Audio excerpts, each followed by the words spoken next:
Thanks, Faye. So you're saying I corrupted you, basically. That's what you're I led her astray, and look where she is now. Words are so erotic, they never tire of their coupling, Stanley Kunitz. I'm going to read you some teasers from my chapbook, which is called The Sad Patience of a Woman by Buck Brown. It was published by Belgium Press. And it's after Robert Coach, who's the sexiest Canadian poet in life. And I'm just looking around to make sure, okay, that there's no one in the audience in here. Yeah. It's happened before. And Paul was a secret, but his hair wasn't really that long, but his eyes were seriously blue. But I had no clue when we met at the Second Cup on Somerset Street that we would end up knowing each other for 7 years and counting, and our time as lovers would be limited to every Wednesday between 10 and 2. But that he would arrange a threesome with his friend Ray, who was going out with a well-known writer who was actually a dominatrix.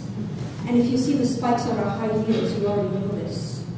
But Paul took some fine photos of me in a black silk teddy, by which I mean that I was wearing the black teddy, not Paul. The theme of black lingerie recurring throughout this poem.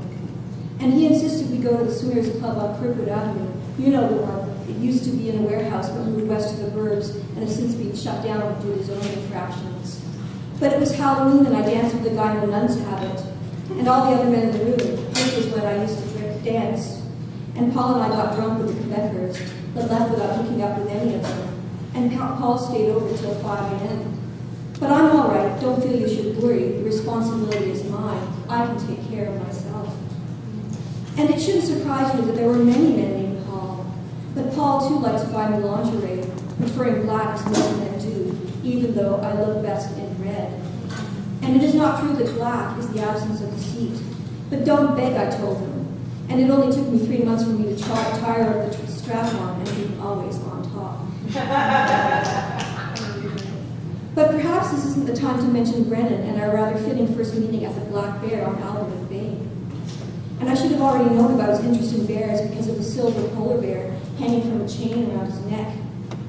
But when I asked him about it, he said it was personal. And because he lived in Blackburn Hamlet and his retired mother was away, he took me to her apartment near Elgin Street, which was filled with stuffed bears. It's worse. Dandy and dressed, he was covered in tattoos, not of demons, but of all kinds of bears. And that brings to mind Blaine and Shane, the premature ejaculators. I don't think this is a simultaneous experience. And if memory serves, Blaine was first, a strapping young farm boy from Cornwall, with red cheeks, who talked his way straight into my bed. But Shane was also a 3 a.m. impulse, seducing me as only a law student could. And he also plowed snow, implying that he plowed the very snow that piled up in the parking lot overlooking my bedroom window. But I can't say I recognized him, or that his snow plowing skills were adequate. And due to his likely legal position, I should probably choose my words very carefully. Thank you.